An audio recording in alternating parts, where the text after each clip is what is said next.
Hi friends, എല്ലാവർക്കും Rossi ശുചിക്കൂടിലേക്ക് സ്വാഗതം. ഇന്ന് ഞാൻ നിങ്ങളുമായിട്ട് ഷെയർ ചെയ്യാൻ പോകുന്നത് ഒരു മധുര പച്ചടിയാണ്. അപ്പോൾ ചിങ്ങമാസം പിറന്നു, നമുക്ക് ഓണമൊക്കെ ഇങ്ങനെ എത്താറായി. അപ്പോൾ ഓണ വിഭവങ്ങളിൽ ആദ്യം തന്നെ നമുക്കൊരു മധുരമായിട്ടുള്ളൊരു പച്ചടി വയ്ക്കാം. പൈനാപ്പിൾ മധുര പച്ചടി. അപ്പോൾ നമുക്കത് എന്തൊക്കെയാണ് എങ്ങനെയൊക്കെയാണെന്ന് നമുക്കത് ചെയ്യാം. എൻ്റെ കൂട്ടുകാരുമായിട്ട് ഞാനത് ഷെയർ ചെയ്യുകയാണ്. നമുക്ക് വീഡിയോയിലേക്ക് പോകാം. അപ്പോൾ നമുക്ക് പൈനാപ്പിൾ പച്ചടിക്ക് മധുര പച്ചടിക്ക് ആവശ്യമായ സാധനങ്ങൾ, അത്യാവശ്യം വലിപ്പമുള്ളൊരു പൈനാപ്പിളിൻ്റെ പകുതിയാണ് ഞാൻ എടുത്തിരിക്കുന്നത്. ചെറിയ കഷ്ണങ്ങളാക്കി വെച്ചിട്ടുണ്ട്. പിന്നെ മെയിനായിട്ട് നമുക്ക് തൈര്, ഒരു കട്ട തൈര് വേണം. തൈര്, പിന്നെ നമുക്ക് ഒരു മുറി പച്ച തേങ്ങ ഞാൻ എടുത്തിട്ടുണ്ട്. പിന്നെ നമുക്ക് വേണ്ടത് മഞ്ഞൾപ്പൊടി വേണം, ജീരകം, പിന്നെ കടുക്, പിന്നെ പച്ചമുളക്, 2 വറ്റൽമുളക് വേണം നമുക്ക് കടുക് താളിക്കാൻ. പിന്നെ കുറച്ച് ഗ്രേപ്സും കൂടി ഞാൻ എടുത്തിട്ടുണ്ട്, അവസാനം ഇതിൻ്റെ കൂടെ ഇടാൻ വേണ്ടിയിട്ടാണ്. അപ്പോൾ ഇത്രയും, പിന്നെ കുറച്ച് ശർക്കരയും കൂടി ഞാൻ ഇടുന്നുണ്ട്. എന്നാലേ നമുക്ക് മധുരം വേണമല്ലോ, അപ്പോൾ അതും കൂടി ഞാൻ എടുക്കുന്നുണ്ട്. അപ്പോൾ ഇത്രയും സാധനങ്ങളാണ് നമുക്ക് വേണ്ടത്.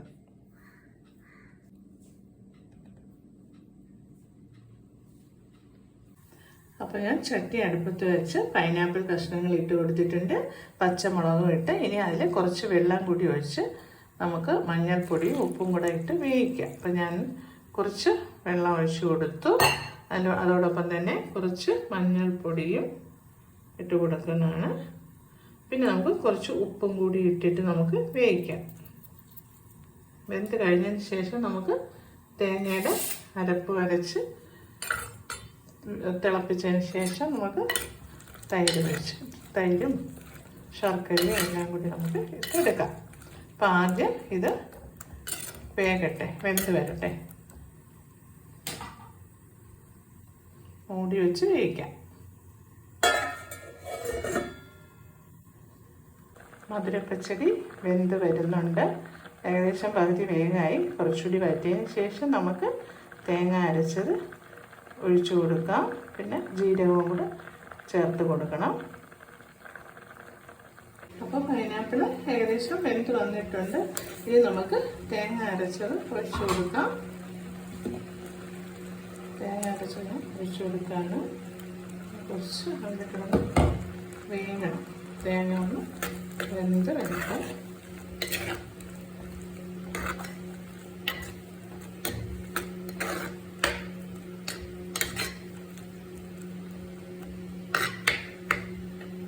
കുറച്ചൊന്ന് വെന്ത് കഴിഞ്ഞിട്ട് ഇനി നമുക്ക് ഗ്രേപ്സ് ഇട്ട് കൊടുക്കാം.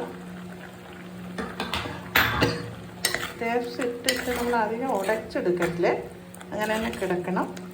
ഇളക്കി കൊടുക്കാം.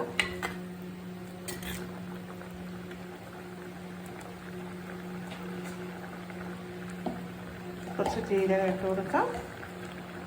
പൊടിച്ച ജീരകം കൊണ്ടാണ് തേങ്ങയിലിട്ട് അരയ്ക്കാതിരുന്നത്.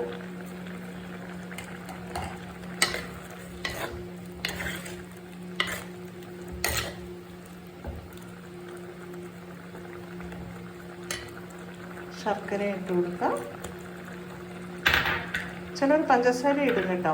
അപ്പോൾ അതൊക്കെ നമ്മുടെ ഇഷ്ടത്തിന്, മധുരം വേണം എന്നുള്ളതുകൊണ്ട് ഇഷ്ടത്തിന് എന്താ പഞ്ചസാര ആണെങ്കിൽ അങ്ങനെ ഇടാം, ശർക്കര ആണെങ്കിൽ അങ്ങനെ ഇടാം.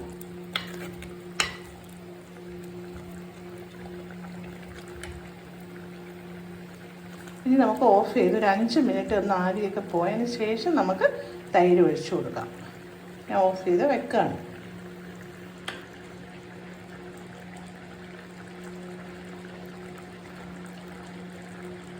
അപ്പോൾ നമുക്കിനി തൈരും കൂടി ചേർത്ത് കൊടുക്കാം. അത് കഴിഞ്ഞിട്ട് നമുക്ക് കടുക് വറുത്ത് എടുക്കാം. ചെറിയ ചൂടോടുകൂടി തൈര്, ഞാൻ 1 കപ്പ് തൈര് എടുത്തിട്ടുണ്ട്, അത് ഒഴിച്ച് കൊടുക്കുകയാണ്.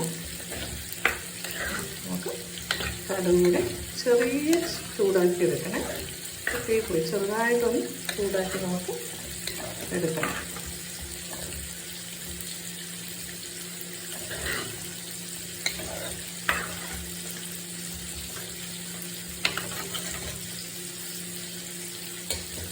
അധികം പുളിയില്ലാത്ത തൈര് കിട്ടുന്നതാണ് നല്ലത്.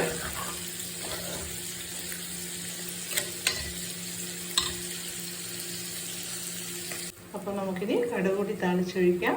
അപ്പോഴത്തേക്ക് നമ്മുടെ പൈനാപ്പിൾ മധുരപ്പച്ചടി റെഡിയാകും. കടുകിട്ട് കൊടുക്കുകയാണ്.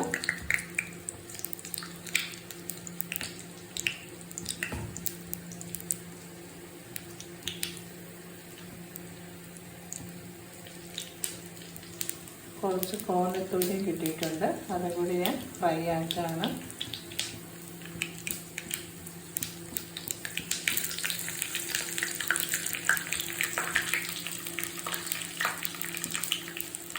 കറിവേപ്പില കൊടുക്കാം.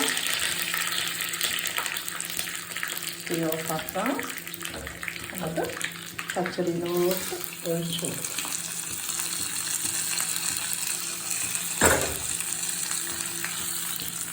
നമ്മുടെ പൈനാപ്പിൾ മധുരപ്പച്ചടി റെഡിയായിട്ടുണ്ട്.